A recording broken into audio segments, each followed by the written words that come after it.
Boyd, is it nice to get home each year at Christmas?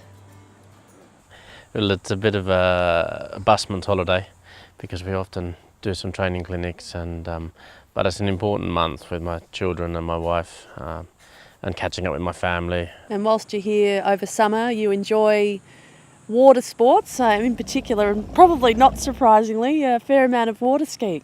Yeah, but it's very different. I enjoy tinkering with the boats. You know, we've got a few V8 engines in. My sister and I have got a couple of boats together, and we always with an inboard engine in a speedboat. It causes problems, especially when we're using salt water.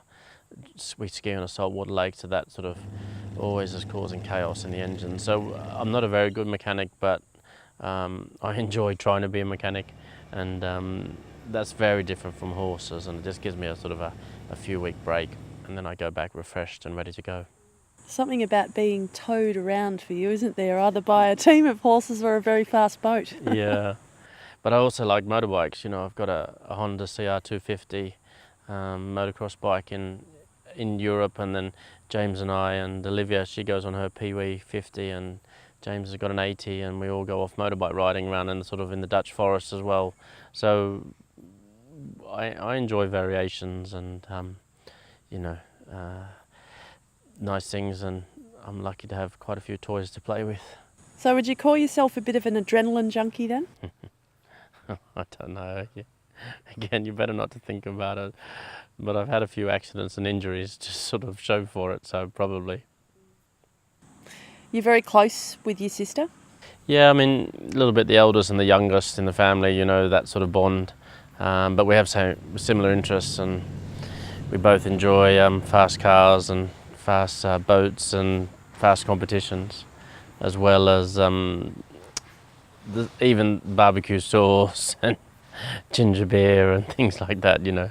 So we have a bit of a connection. And she follows your career very closely? Yeah, she's a computer programmer, so she sort of picks up all the German and Dutch and obviously whatever's going on the internet or websites, that she's tracking everything down pretty well. So she's very close to on the pulse. So Bega is where you grew up, Boyd. When were you first exposed to horses, and when did the interest begin? Well, there was a farm or an estate just up the road called Glenmire Estate, and they used to have standardbred trotting horses, and of course they had sort of 50 horses in the paddocks. So I used to sort of wander up there and often sort of jump over the fence, and as they came up towards me, I'd sort of jump back outside the fence again, and you know, I really had no experience with horses. My mother's a school teacher, my father's a civil engineer, so there was no connection there with horses at all. And but every sort of birthday, I'd always sort of want to go trail riding in either Walumla or different places, you know, to actually, and the whole family used to have to go trail riding, you know, for an hour. My mother introduced me to a friend called Max Pearce, a guy from Bega, and he had carriage horses. And the sort of first few days I was devastated that it wasn't sort of jumping or riding, you know, gymkhana type ponies. But after a day or two, I didn't even notice that they had carriages. I was still just loved horses. So meeting Max was absolutely pivotal to what you do today. Yeah, I mean, my mum said to Max, try to put them off horses. So I remember the first few days, I couldn't sort of understand some of his behaviour when harness was sort of thrown on the ground and different things, but that obviously didn't work. We were just hooked, and every afternoon and every weekend. To begin with, it was my brother and I, Kent and I, used to do the horses, and then eventually I carried on with the horses, and Kent followed a career in architecture. When did you first start competing? Oh, probably we were competing at shows like Sydney Royal and Canberra Royal and shows when we were young. So that must have been sort of 12 and 13, and maybe, you know, 10-year-old in junior driving classes. And then more professionally and independently probably when I was 16. But up, you know, the great thing about driving is you have an adult with you, so even if you're too young, you can sort of do a lot of competitions. And I think from 16 to 21, I did quite a lot of competitions, and went from there on.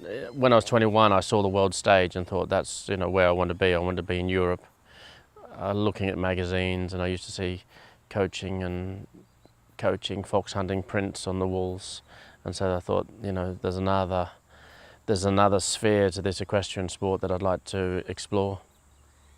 So Boyd, what essentially set you on the course towards your success today was a decision you made as a 21-year-old when your mum gave you the option of either having a 21st birthday party or taking a round the world ticket. Yeah, all my brothers sort of went off to university and had 21st birthday parties, and my mother said, would you like also a 21st birthday party, or would you like a round the world ticket? And I thought, well, I'm off. So I planned to sort of go via America and then do other stops and then come back to Australia, and that was sort of a 6-week tour. And I went straight to America and then abandoned the rest of the ticket thereafter, and 10 years later I sort of came back. So I ended up moving to England, and then I've sort of spent 20 years based around London. I love England, and but also it helped me appreciate parts of Australia as well. You go and visit a beach in other parts of the world of Europe, and it's just not a patch like an Australian beach.